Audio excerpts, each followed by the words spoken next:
आज की डिक्टेशन की स्पीड है 80 शब्द प्रति मिनट। तो चलिए शुरू करते हैं।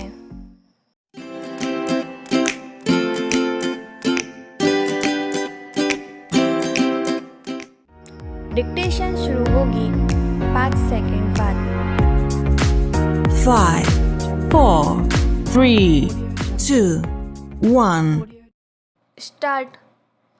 आज दशहरा का पावन दिन। अन्याय पर न्याय की जीत, असत्य पर सत्य की विजय और अनाचार पर सदाचार की जीत के साथ उत्साह और उमंग का पर्व। आज जब हम अट्टहास करते हुए खड़े रावण, कुंभकर्ण और मेघनाद का पुतला फूंकते हैं तो मन में एक संकल्प जन्म लेता है। ऐसा संकल्प जो अनाचार अन्याय के विरुद्ध लड़ सके। लेकिन जैसे ही रावण, कुंभकर्ण, मेघनाद का पुतला कुछ ही समय में जलकर बुझ जाता है, वैसे ही हमारे मन में उभरे संकल्प शमशान वैराग्य की तरह कुछ समय में टूट जाते हैं और हम अपने पुराने ढर्रे पर चलने लगते हैं। यदि ऐसा ना होता तो समाज से रावण, कुंभकर्ण, मेघनाद जैसी राक्षसी प्रवृत्ति कम होती दिखाई देती। आज ये सब कुरीतियाँ अपना पैर पसारते हुए घर घर तक पहुँच चुकी हैं। दशहरे की सच्चाई क्या केवल इन रस्मों के पूरी होने तक है या इस महापर्व के साथ कुछ विजय संकल्प भी जुड़े हैं? ये सवाल वैसे ही जलते सुलगते रह जाएंगे। शायद ही किसी का मन इनका जवाब पाने के लिए बिकल बेचैन हो।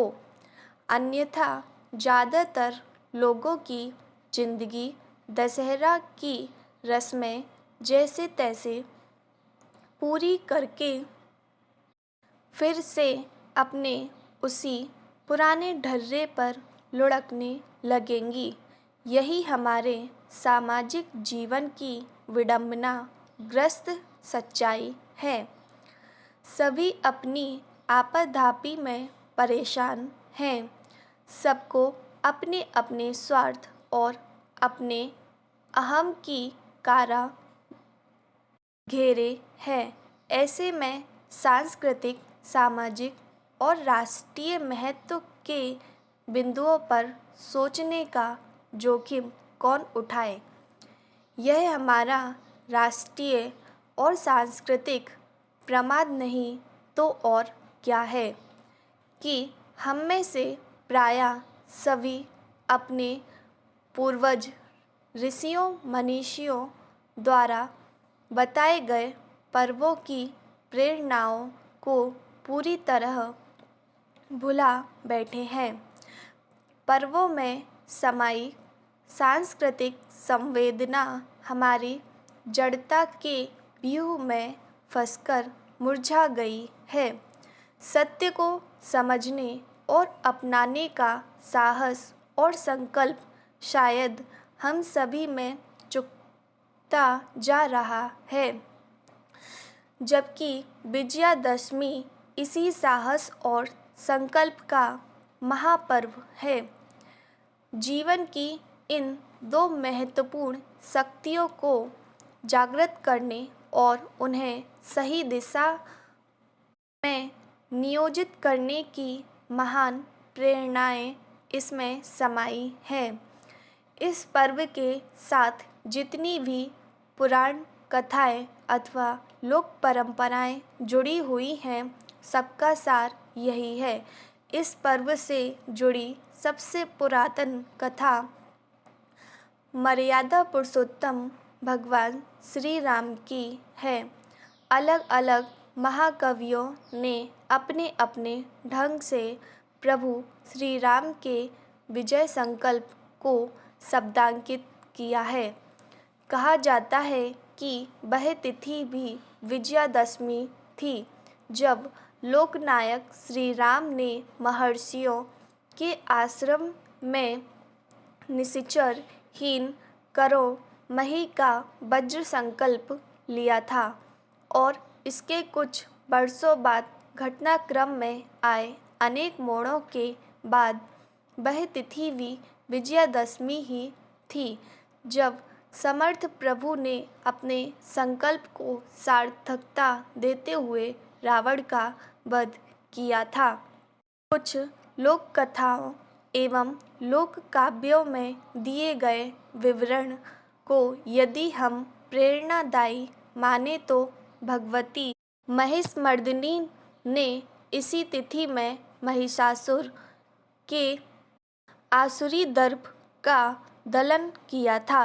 एक अन्य लोक कवि के अनुसार माँ जगदम्बा ने अपनी विभिन्न शक्तियों के साथ शारदीय नवरात्रि के 9 दिनों तक शुंभ निशुंभ की आसुरी सेना के साथ युद्ध किया और अंत में 9वें 10वें दिन क्रमशः निशुंभ और शुंभ का वध करके देव शक्तियों का त्राण किया।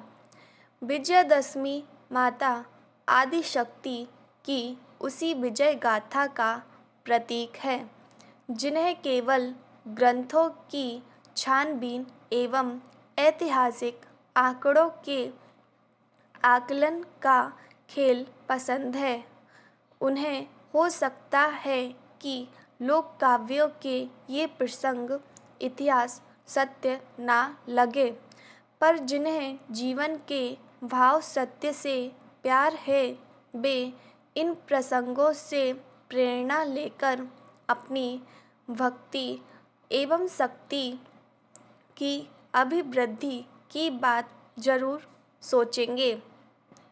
शक्ति के उपासक क्षत्रियों में पुरातन काल में इस पर्व को धूमधाम से मनाने का प्रचलन था। देश का मध्ययुगीन इतिहास भी इसके छिटपुट प्रमाण देता है। महान प्रतापी राणा प्रताप के साहस, संकल्प, शौर्य, तेज एवं तप के पीछे विजयादशमी के महापर्व की ही प्रेरणाएं थी। विजयादशमी को अपराजेय वीर छत्रपति शिवाजी हमेशा ही साहस और संकल्प के महापर्व के रूप में मनाते थे। धुंधले और धूमिल होते जा रहे इस प्रेरणादायी महापर्व की परंपरा के कुछ संस्मरण महान क्रांतिकारी वीर रामप्रसाद बिस्मिल एवं चंद्रशेखर आज़ाद से भी जुड़े हैं। ये क्रांतिकारी इस पर्व को उत्साहपूर्वक मनाया करते थे।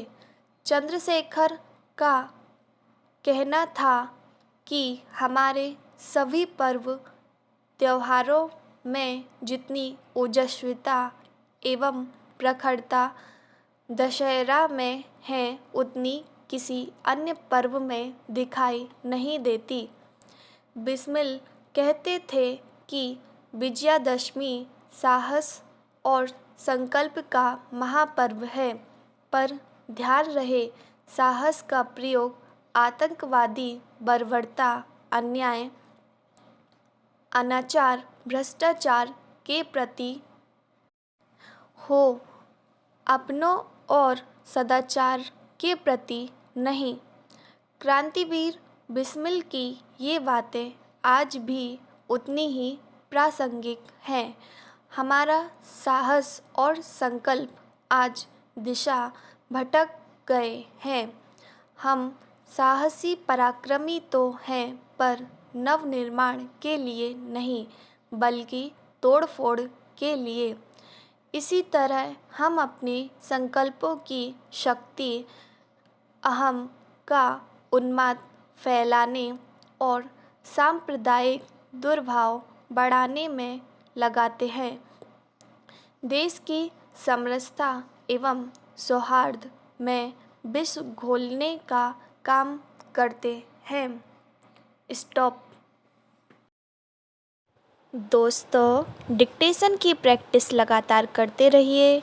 यदि आप भी हमारे साथ जुड़े रहना चाहते हैं तो कृपया वीडियो को लाइक कीजिए, चैनल को सब्सक्राइब कीजिए और बेल आइकन को प्रेस करना ना भूलिए। Thank you.